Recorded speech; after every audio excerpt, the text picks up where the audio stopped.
Good afternoon. Can you all hear me? Great. Thank you for being here this afternoon. We have a real opportunity today to hear from Keith Kehlbeck, who has been a longtime participant in our community. He's a historian. He's a consultant also, but that's not very interesting by comparison. You have no idea. He specializes in the Civil War. Has some family connections, mostly via his wife, to the area and to the deep involvement in the things that went on here in the Civil War. He's also a published author, and the name of his book, Gone to God, A Civil War Family's Ultimate Sacrifice, I think gives a bit of a flavor of his approach to our topic today. So we have a really great opportunity to hear from Keith about what life was like here in the Northern Neck, a little bit isolated from the rest of the war, during the Civil War.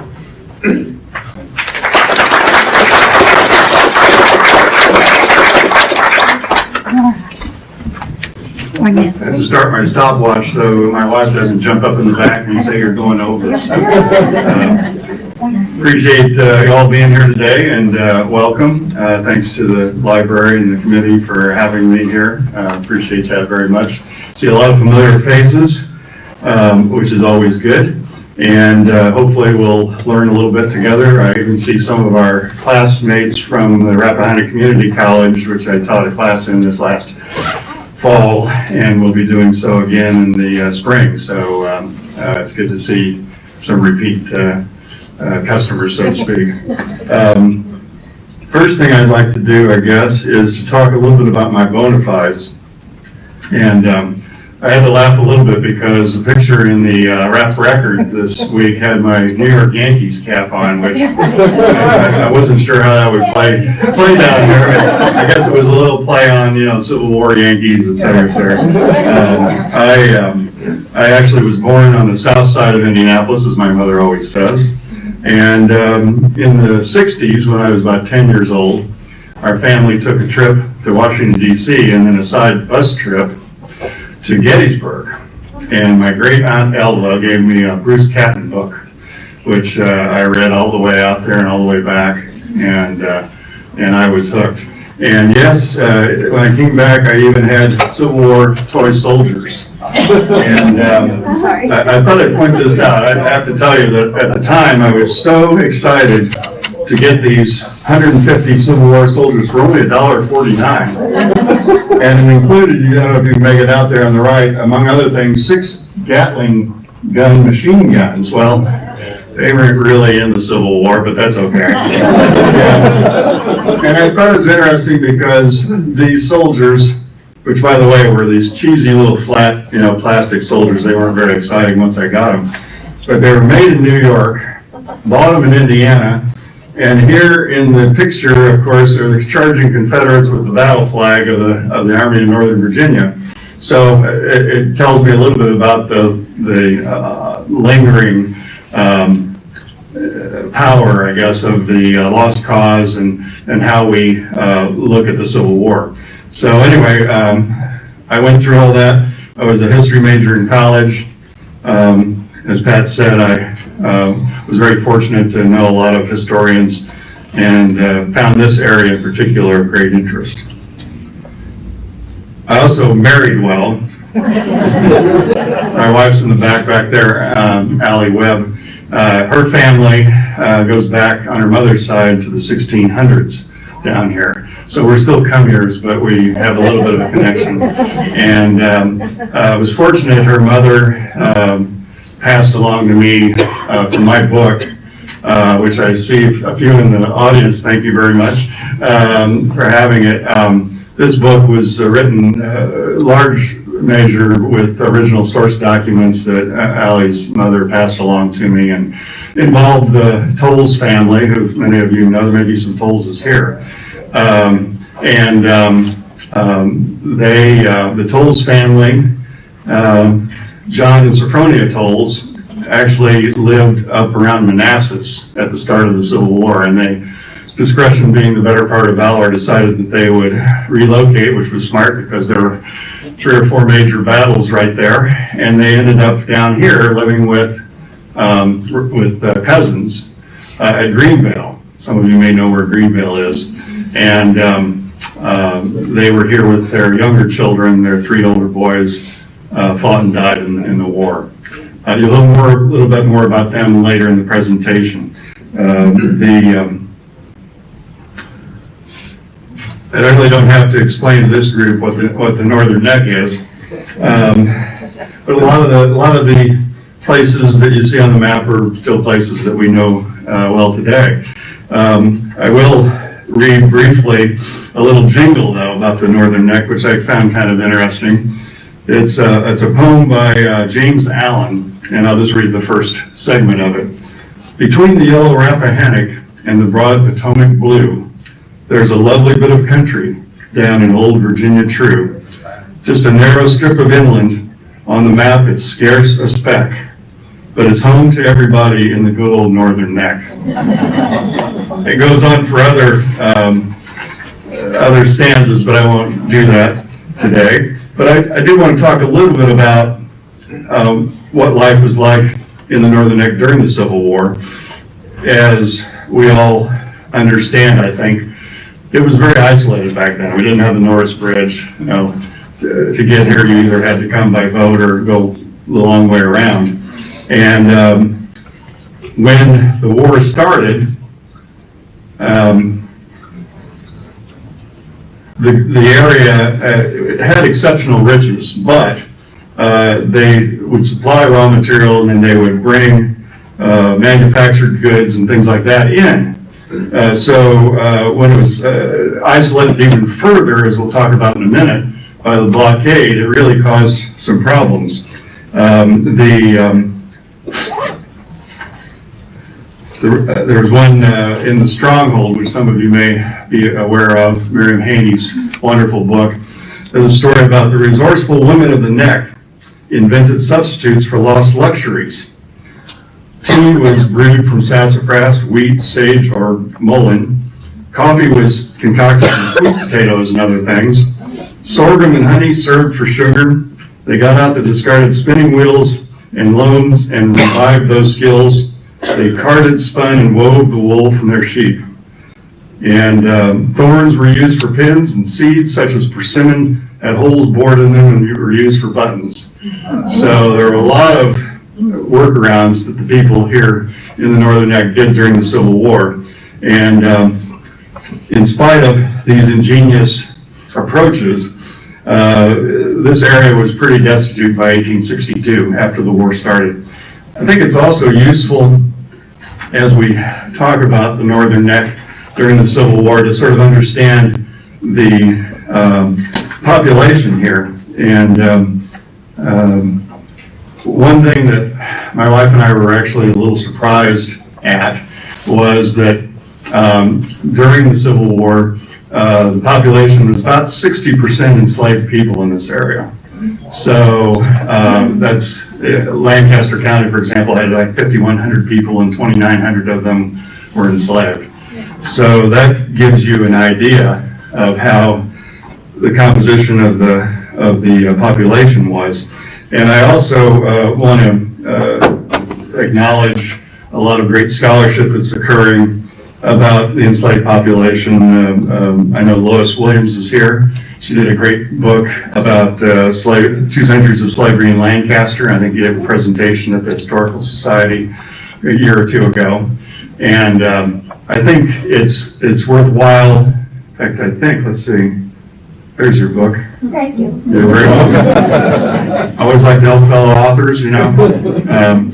But no, it also was an avenue to a certain extent for the Underground Railroad. As you can imagine, people going north would head through this area. So that gives a little bit of an idea of it wasn't just one set of people. It was a complex mix of folks.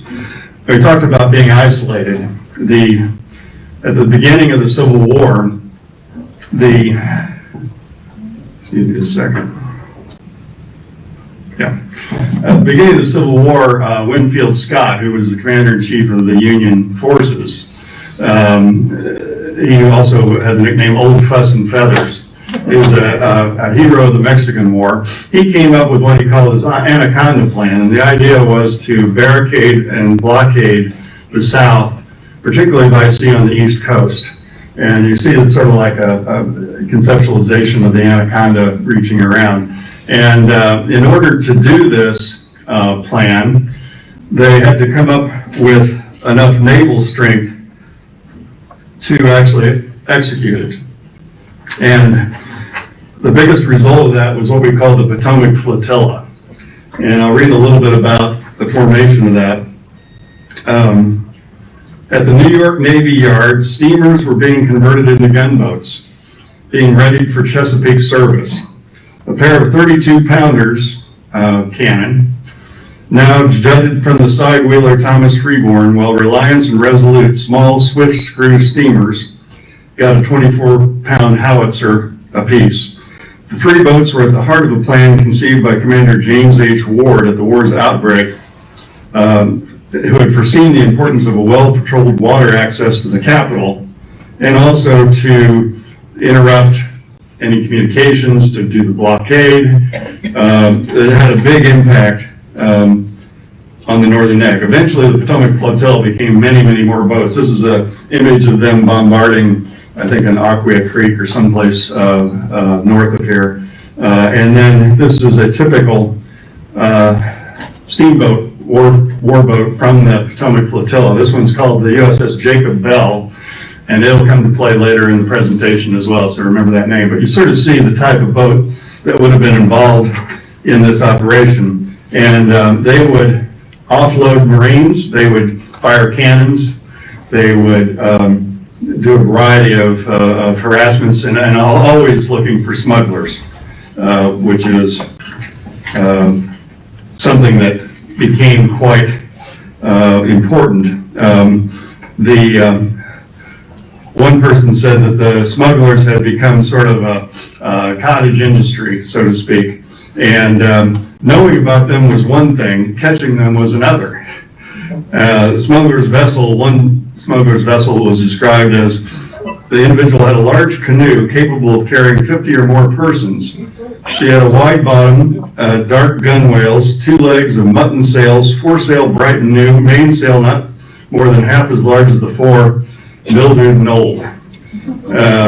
So, as I said, the one officer of one of these boats said, you know, he had plenty of information about the smuggler, but he didn't have the smuggler. So,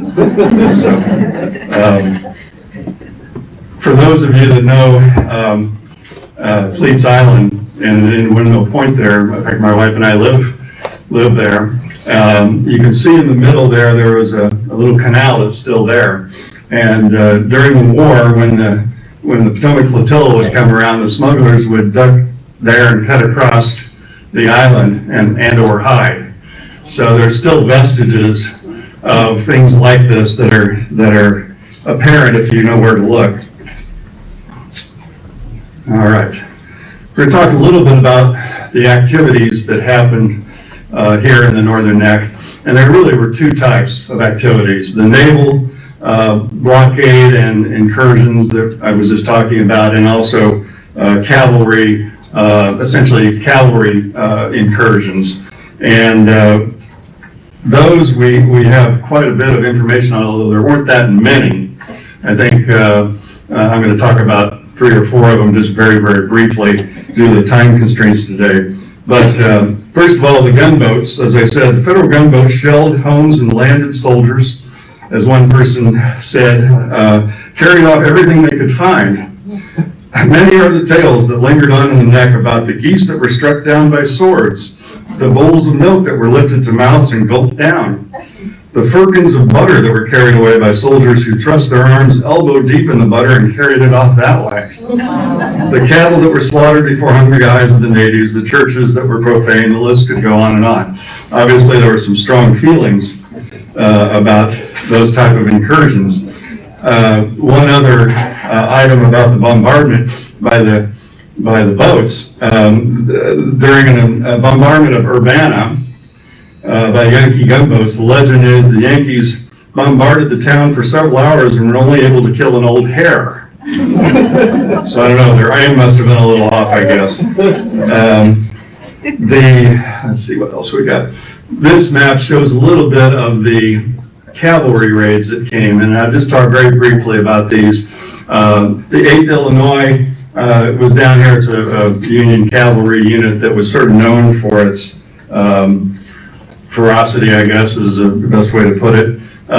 Judson Kilpatrick, who famously did a raid to try to get to Richmond to capture or kill Jefferson Davis during the war, also was down here for a time, and his troopers were called Kilpatrick's Mounted Devils.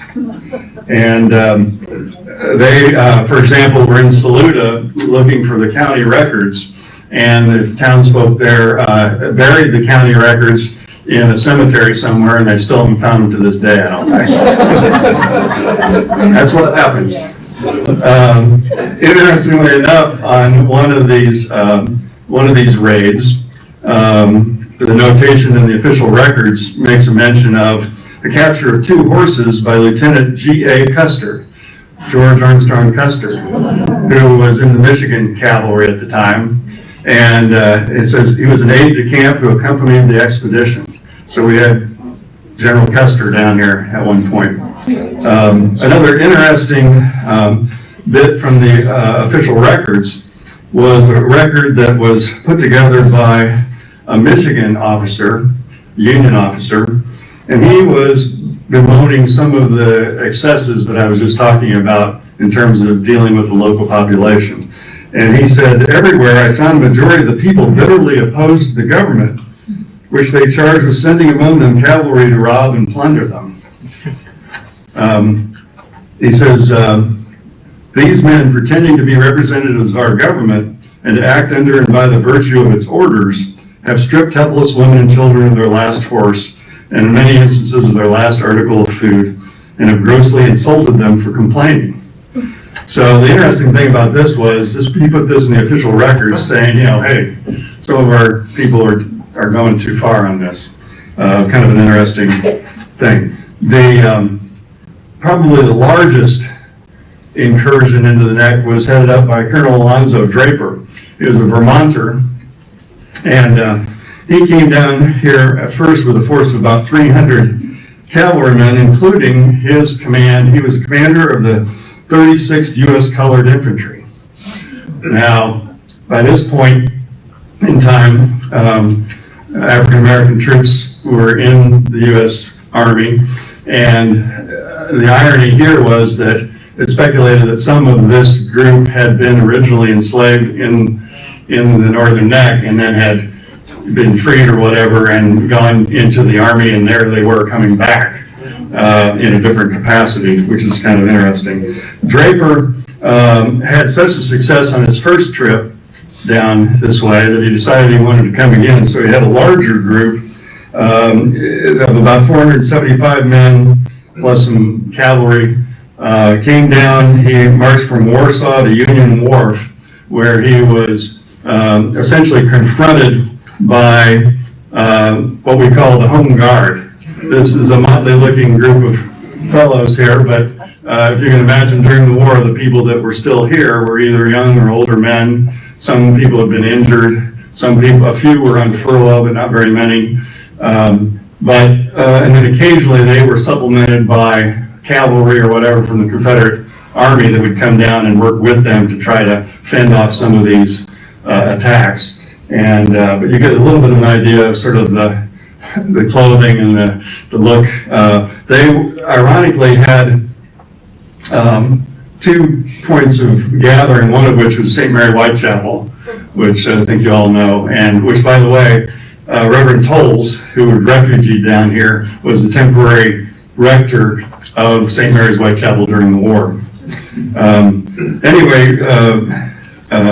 Alonzo Draper was essentially stymied that second time, but he carried back with him a variety of things. He said, we brought in 375 head of cattle, 160 horses and mules, about 600 contrabands, which were enslaved African Americans, including between 60 and 70 recruits for the Army and Navy, to my point a minute ago, and a large number of plows, harrows, cultivators, wheat drills, corn shellers, harness carts, carriages, etc., for the use of the contraband settlement on the Patuxent. So he came away with quite a bit of booty, I guess is a good way to put it. So it wasn't without impact. The Home Guard, as I said, would try to gather and fend off these attacks whenever possible. Excuse me a second.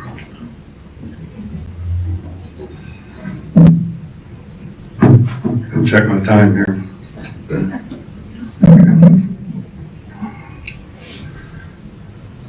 I want to take just a moment. There's lots of stories that we could tell about some of the interactions that happen during these, especially the cavalry incursions. And this I found this picture, which I think is kind of interesting. It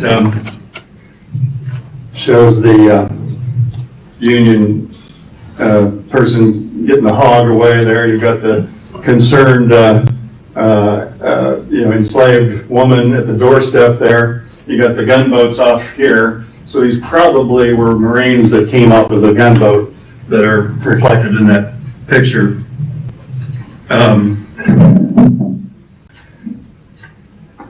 Just illustrate a few funny, interesting stories.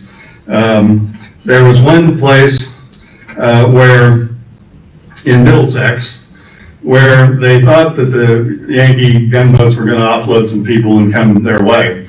They had a prize horse, and so they didn't want the horse to be left in the barn because it would be taken. So they somehow got the horse up onto the second floor of the house. And once the Yankees had gone, they couldn't get the horse back down. And so it stayed up there for 3 or 4 days. I can imagine that it was a nice mess to clean up, but it stuck its head out the window. And finally, when they got it down, they said the hoof prints are still on the stairs in that particular house. Another one, we all love oysters here, most of us do, I think. Oysters themselves were smuggled. And there was one story about Richmond demanded oysters no matter what. So they needed their oysters from the Northern Neck. And sometimes they didn't make it. The commander, Foxhall Parker of the Potomac Flotilla, reported in November of this year that they intercepted more than 100 bushels en route to smugglers' boats. And I thought this was interesting. What became of the confiscated oysters is the stuff of conjecture. Not to me. One of my favorites, let's see here, hold on. One of my favorite stories involves a piano. And again, the official records is a great bunch of 180 some volumes of all the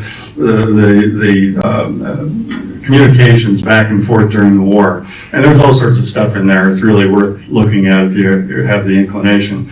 But my favorite was, there was a woman who, the raiders came off the boats and they took her piano. And so she wrote a letter to Gideon Welles. Anybody know who Gideon Welles is? He was Lincoln's Secretary of the Navy, cabinet level. And he got this letter, and you see this back and forth up and down the chain of command, why was the piano taken? And, the commander of the boat finally answered and said, well, we showed up there and there was no one home, so we took it under protective custody. and so then here's the last entry in that, which was down to the food chain again, and it says, I believe Acting Master Street, the commander of the boat, took the piano from the best motives, but I have ordered that in the future no furniture be taken from houses under any circumstances. So this woman got somebody's attention. And this story, I thought I just mentioned, we talked about the enslaved Americans who were in the area during this time. And I believe this story is from Larry Tuning. Some of you may have known Larry. Larry was a really great historian who did a lot with oral histories. And this is a story about a particular plantation which they were worried about the Yankees coming. And so the owner of the plantation provided 4 of his enslaved people with rifles to guard the perimeter. And they were never invaded by the Yankees. But when the war ended, the plantation owner told them they were free to go and they could keep the rifles. And the families still have these rifles today. And they said many families, they were used regularly for hunting. Many families would have starved in the winter if the community had not had those guns. Kind of an interesting little side piece. Slightly different perspective, like I say. I want to talk a little bit about personal loss. And in this, I'm going to circle back to the Tolles family, my wife's family again. Reverend Tolles and his wife, Sophronia, were here. And they had, I think, 4 young children, including a 15-year-old daughter who was sort of very well, educated, very well poised person. And she got a fever and died during the war. And so her, I won't read the whole obituary, but it said, died at Greenvale in the county of Lancaster, October 31st, 1862, after a severe illness of 11 days, Miss Rosalie C. Tolles, daughter of Reverend John Tolles, 15th year of her age. And it goes on, and if you've ever read any of the obituaries back then, they're very flowery, they're very heartfelt. She has finished her earthly pilgrimage, and after life's fitful fever, she sleeps well. Though snatched away just on the verge of the summer of her years, she is now reaping the rich harvest of a well-spent springtime. She has only entered early the haven of eternal rest. So not all deaths or losses occurred because of fighting or anything like that. Sometimes, something as simple as strep throat would kill you back then. So you had to be very careful. The interesting real side note about this was that, again, Reverend Tolles was at St. Mary's Whitechapel. You would have thought she might have been buried there, but we had sort of lost track of where her grave was. And a few years back, my wife and I, on July 4th, a very hot day, were prowling around some of the old shooting properties.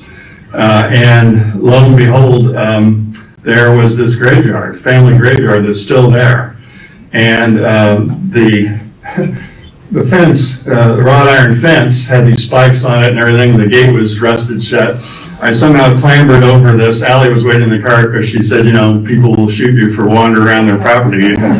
And but I fell into this, and the very first headstone that I looked at was Rosalie Tolles. And so we now know where sweet darling Rosa is buried. And that was a really an interesting aspect to it. I'll also talk just a little bit more about the Tolles family. Give me just a second, okay. Being at Greenvale, they were within range of the Potomac Flotilla, of course. And you remember the Jacob Bell I talked about. For years after the war, Sophronia Tolles, in her writings and her diary and everything else, would rail about that dark day, the last day of June 1864, where she said a crew from a Yankee steamer named the Jacob Bell landed here, meaning at Greenvale, and after burning the barn, cornhouses, stables, etc., with all their contents, stripped the house of all the bed clothing, wearing apparels, eatables, in fact, everything they could find excepting my room. I managed to save most of my clothing. Among other things which they took from me were many treasured articles, more or less valuable, belonging to my dear dead children, the 3 boys that had died in the war, and which I kept in one trunk. Though I told them what those were, the insatiate wretches would not even spare me these. So she held that against Jacob Bell for a long time. I will tell you a funny side story. When I was doing research for my book, I went to the private collections of the Library of Congress, and they had the logbook for the Jacob Bell there. And I knew from her notes of the day when they offloaded, allegedly, and so I was very eager to see what that logbook said. And I put on special gloves. They brought it out with great fanfare. I opened it up to the day, and it basically said, Past Smith's Point, dividing creek, up the river with Freeborn, came to anchor abreast of wharf. So in other words, not much happened that day. Now, I think either it was so commonplace by then that they would offload Marines and do whatever they did, or they decided they would just not mention that, because they didn't want the piano lady coming after them.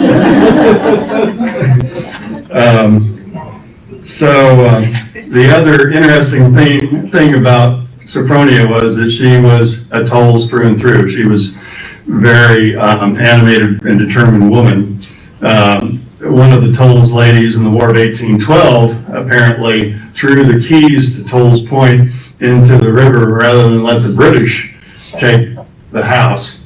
And Sophronia, having experienced, this episode with the insatiate wretches, apparently felt the same way. There had been a cannonball that had, landed fairly nearby. This is the size of a cannonball that would have hurt you pretty badly if it hit you.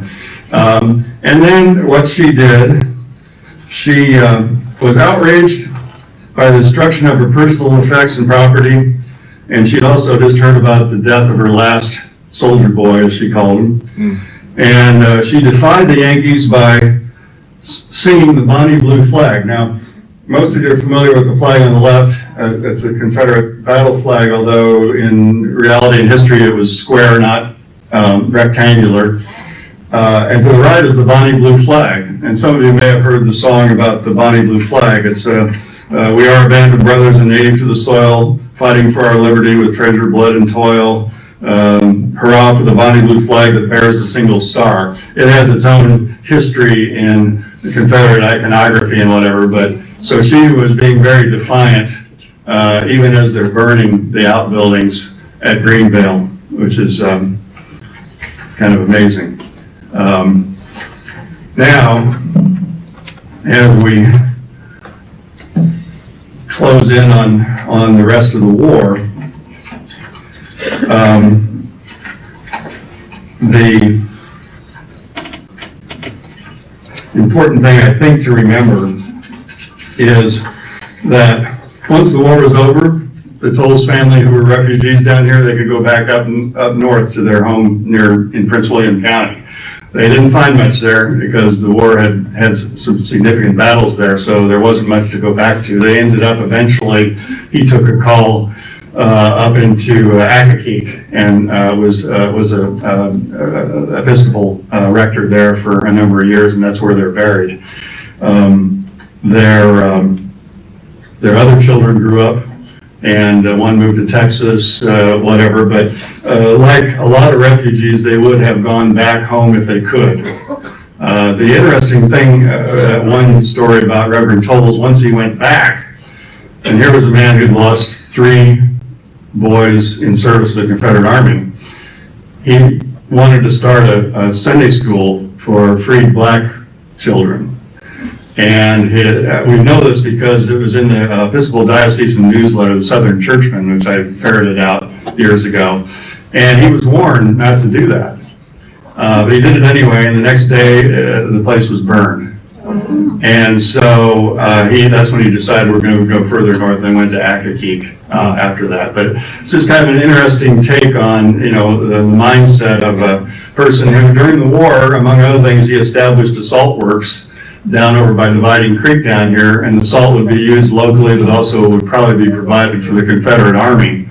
And that's why the federal gunboats would look for things like that to destroy. So he was involved in that. He was down here tending his flock at St. Mary's Whitechapel, getting news sequentially of his sons killed in battle, dealing with the loss of his 15-year-old daughter, and then had this situation with the Sunday school up around Prince William. That was kind of the end of that. Of course, the enslaved Americans were freed by the 13th Amendment in 1865. The Potomac Flotilla was unneeded because we didn't have to do the Anaconda Plan anymore. And even though towards the end of the war, one person noted the northern neck, ever the hotbed, remained so until the last. And there kept being rumors of home guard and cavalry, and they were going to threaten the Eastern Shore, and they were going to maybe go and do everything. That never occurred, but the spirit of the people down here were very much, the Confederate sympathizers were very much still active. But I found one note of the people of Tangier Island and Smith Island joined the Virginia Eastern Shore in bracing for a raid from the home guard of the Northern Neck, which never occurred. Anyway, at last, however, Lee had surrendered. The Potomac Flotilla was not needed anymore. On May 3rd, 1865, Secretary Wells, Gideon Wells, who we talked about a minute ago, ordered the Potomac Flotilla reduced to half strength. And then 2 months later, they basically disbanded it. And the notation for that was, the war for the preservation of American liberty being at an end, the Potomac Flotilla, which took its rise with it and grew with its growth until it had become a fleet rather than a flotilla, this day happily ceases to exist. In taking leave of those with whom, this is the commander, with whom I have been so long associated, my heart is filled with varied emotions, with sorrow of parting, gladness that our beloved country no longer has need of us, and pride, just pride, that when I reflect upon the past and remember the almost daily expeditions up the rivers, in the creeks, through the marshes of the northern neck of Virginia, all requiring skill and nerve, I can truly say the Potomac Flotilla has not been unmindful of the traditional honor and glory of the Navy. So with that, I wanted to mention one other sort of tangential connection, again, about the end of the war. We all know what happened to President Lincoln at Ford's Theater. After he escaped there, John Wilkes Booth came down this way, and he eventually was shot and mortally wounded nearby Port Royal. So he was pretty close down this way. In terms of deaths, we know, for example, that in the war itself, North and South, as many as 700,000 young men died, more than any other of our wars all combined together. People killed during the conflict in the Northern Neck were fairly limited, but as my wife and I were talking, of course the units that were formed here, say the 9th Virginia Cavalry, which was formed in Lancaster County, fought elsewhere. And so there were deaths. The monument at Mary Ball, or in Lancaster Courthouse, has several hundred names on it. And that would have been, again, the population of the Lancaster County, for example, it would have been about 10% of their population. So significant losses, just not in action during these skirmishes and what have you down here.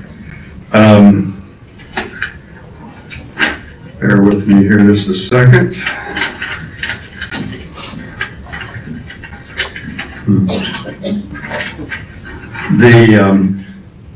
I want to talk just briefly about some of the source materials that I looked at when I was preparing this talk.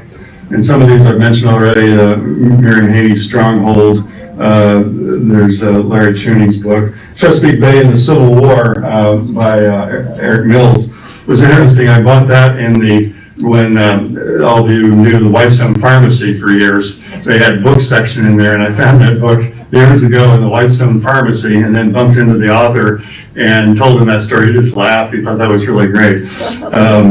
And then the official records, that's in the middle, the bottom there, that was one book that, one book out of the 180 or so volumes that have all of those records and correspondences back and forth.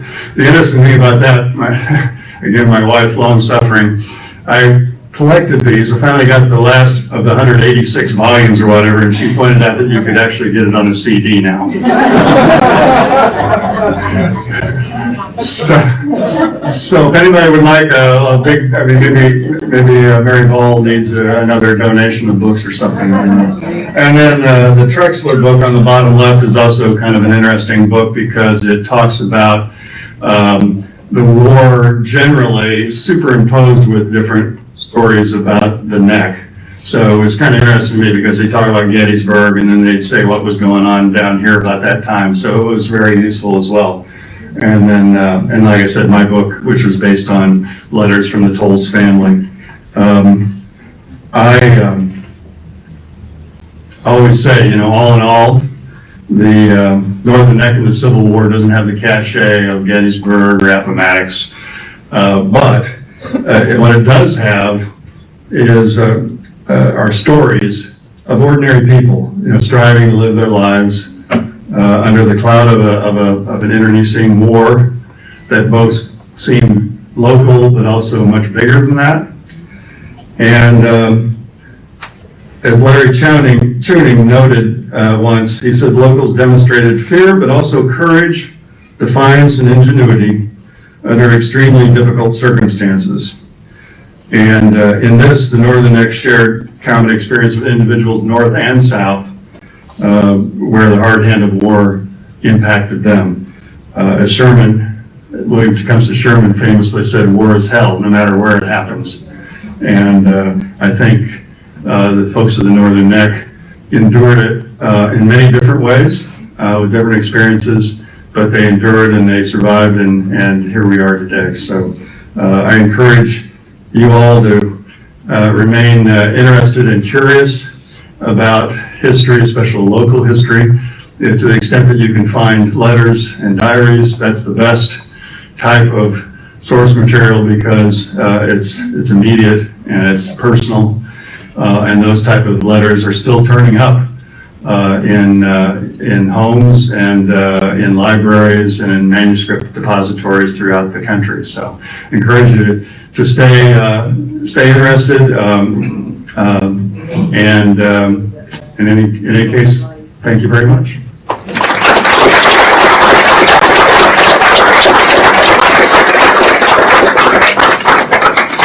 40 minutes, dear. We have a good amount of time for questions. Yeah.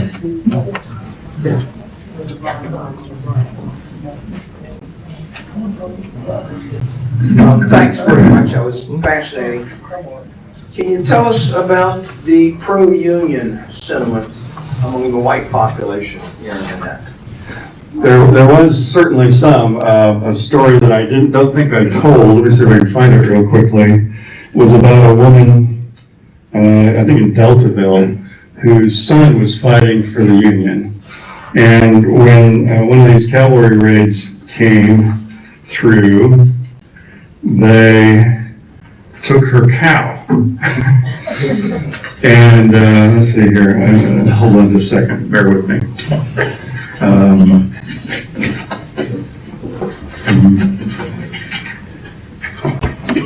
Anyway, the gist of the story is she was so outraged that they took her cow that she marched down the road to the encampment and demanded to talk to the commanding officer and said, my boy fights for the Union, you stole my cow. I want it back right now.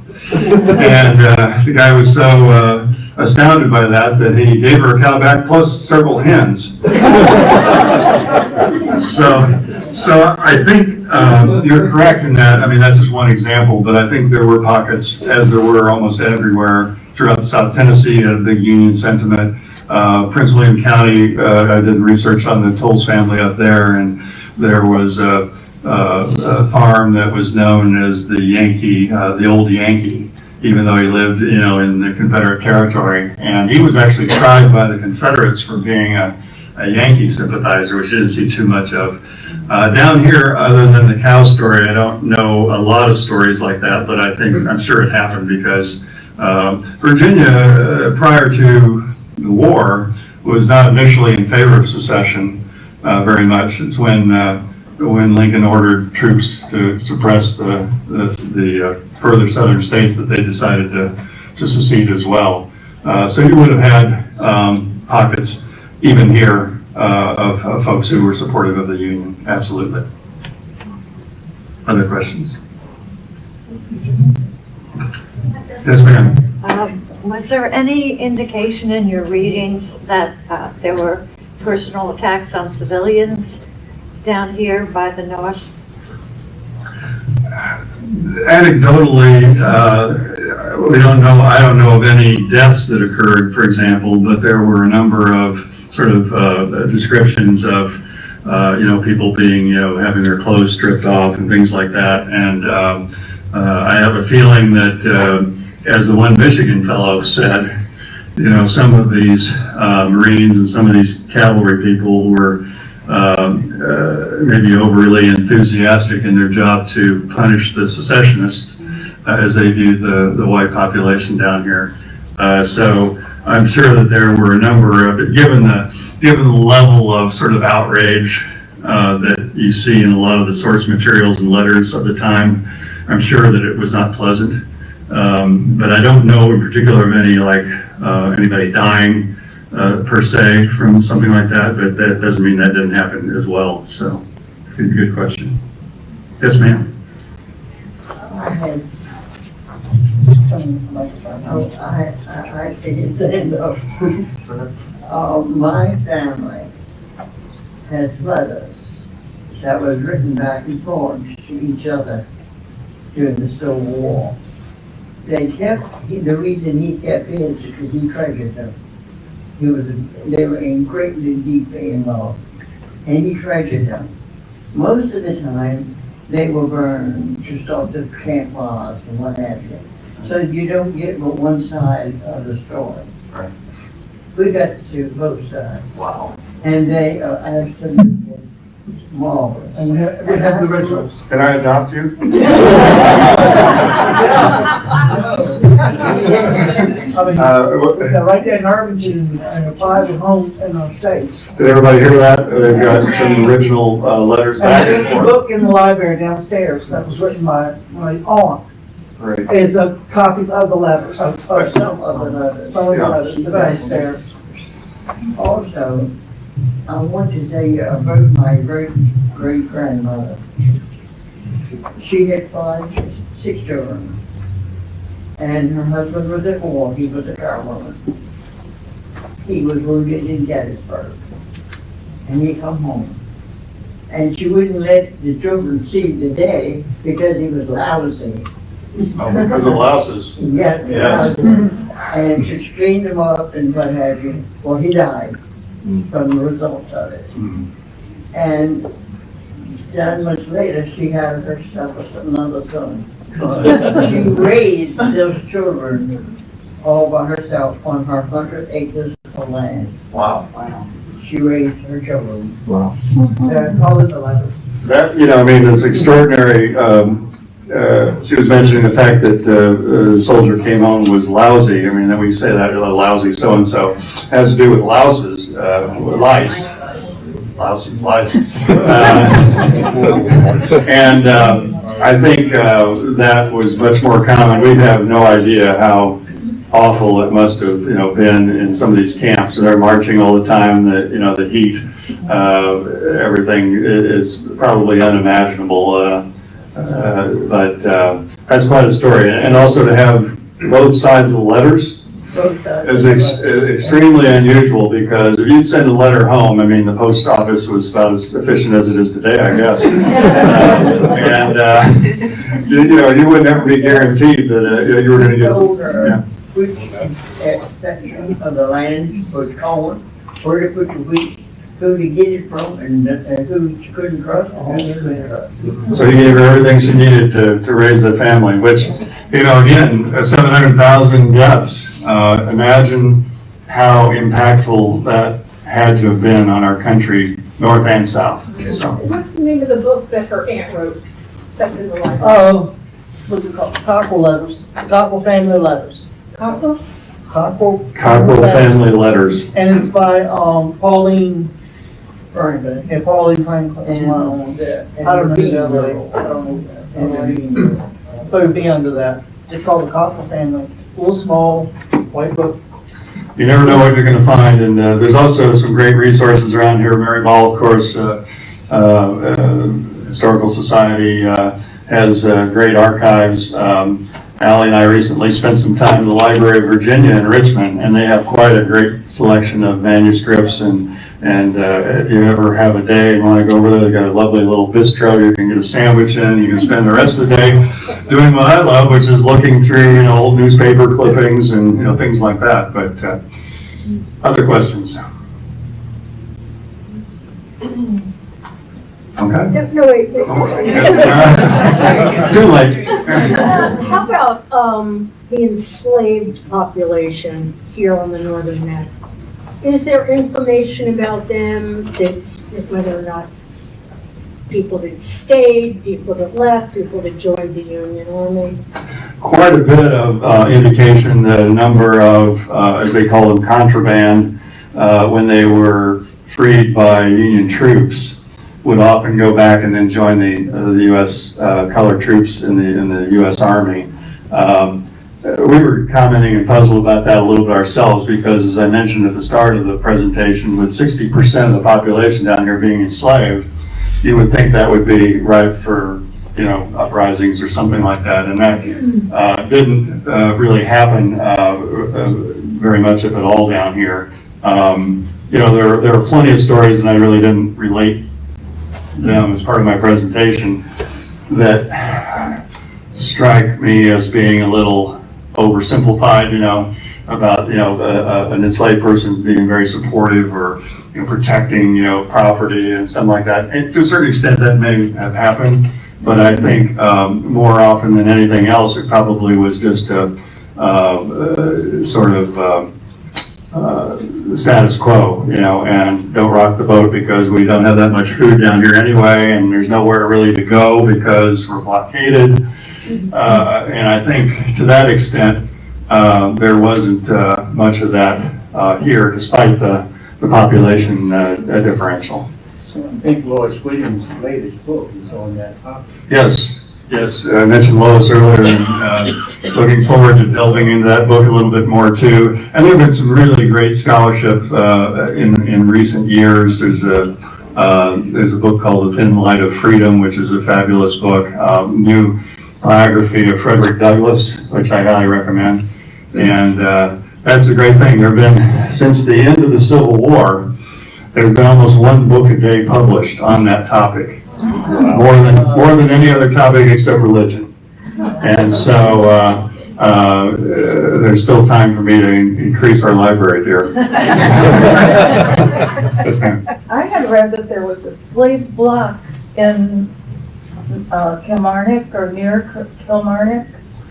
Probably was. Most communities with plantations like they had around here, a little different than the plantations you see down in New Orleans, but still farmsteads that were significant. So they would have had a pretty brisk slave trade, I would think. But there's nothing locally commemorating any of that. Not that I know of, but it's probably very likely. In some cities, I think New Orleans has the old slave, Charleston does, yeah.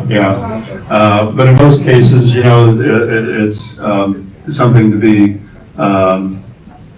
contextualized and also, remembered for what it was, which was not good. Yes, sir. Where are the Confederate Navy files? For instance, John Bannister Tabb was gotten by the Union and sent over to Southern Maryland with that Sidney Lanier, another poet. Maryland wouldn't let Confederates into Maryland and the northern states, but John Bannister Tabb taught at St. Mary's in minor seminary in near Ellicott City. And when he died, I think in 1909, they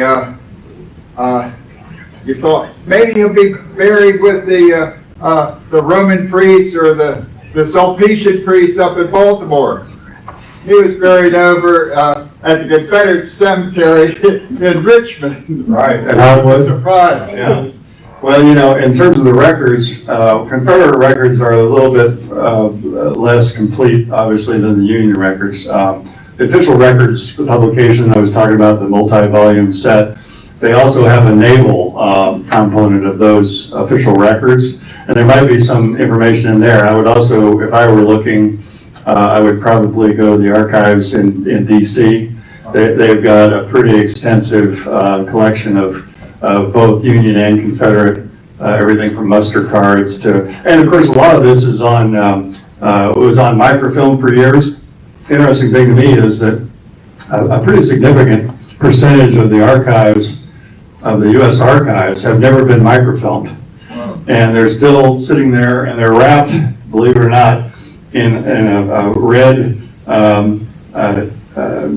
like a ribbon that is the origin of the term red tape. And I spoke in a DC roundtable once, and they gave me a framed piece of red tape for my own collection. But you know, nowadays too, so much is digitized. There are a couple of sources for that.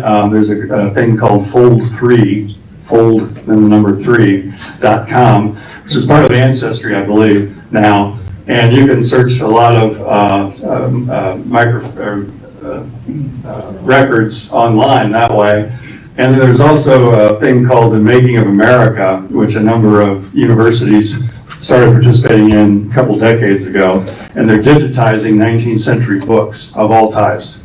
So you'd be surprised at what you could find if you search Making of America online. You'd be amazed at what you can find in those collections. Because it could be anything from a horticultural book to, you know, a book written by, you know, a survivor of the war or whatever. So there's lots of stuff out there if you've got the time and the inclination to look at it. Any other questions?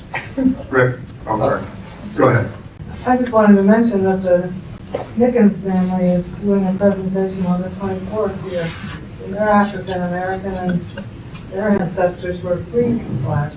I was gonna mention them. I'm glad you did. That would be a really interesting presentation. It's on the 24th. 24th, yeah. Their ancestor was actually a member of the House of Delegates before the plan Right. destroyed all that. Great. Thank you for mentioning that. That's really But also interesting that they were free people, colored back in the Revolution and stuff. yeah. A mix down here, I guess. It was a mix. You had freed blacks and you had the enslaved, and you know it's quite an interesting combination or a mix of folks. Sorry. It was just a comment I was going to make when you mentioned that all of the archives that are not digitized. It was amazing to me. I worked on a project where we were trying to figure out how to capture all of the texts and all of that in the government, because every year the government, every office has to look at whatever it has and decide what is going to be sent to the archives. And they're always looking for space, and of course trying to condense that down digitally onto you know, any media other than paper is an interesting project, but it's also looking into the future when you had so many years there where you had this format of floppy disk and that format and all these different formats, and just trying to come up with what format will they be using in 21,000, you know, or 1,000 years from now. How are we going to store this stuff? So that and even more importantly, or tragically, I don't know if everybody heard that, but it's talking about the challenges that archivists have in trying to, you know, retain records and things like that. And of course now it's even more than the floppy disks conundrum.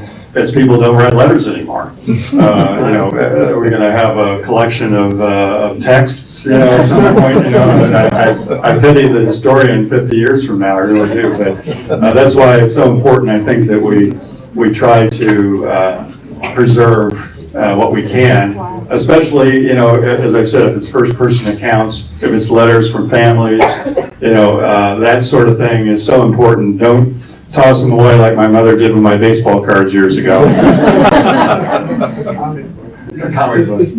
Any other questions?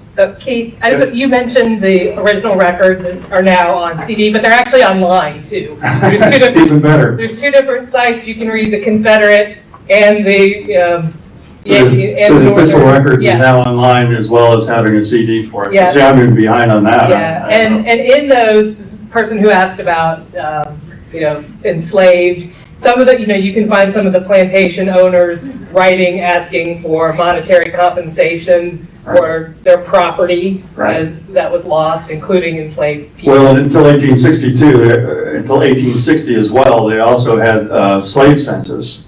So those are sort of interesting things to look at as well, especially in terms of the enslaved population of the time. Really informative. But the slave census was mostly first name. Right. Right. Exactly. Yeah, they very rarely had more identification other than a first name or maybe a trade, carpenter or whatever. So, all right. Thank you all very much. Thank you.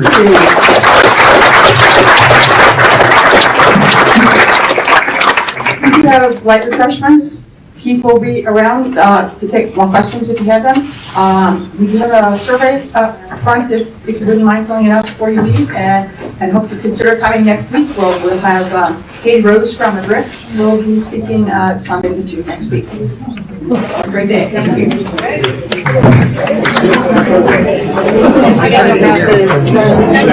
you.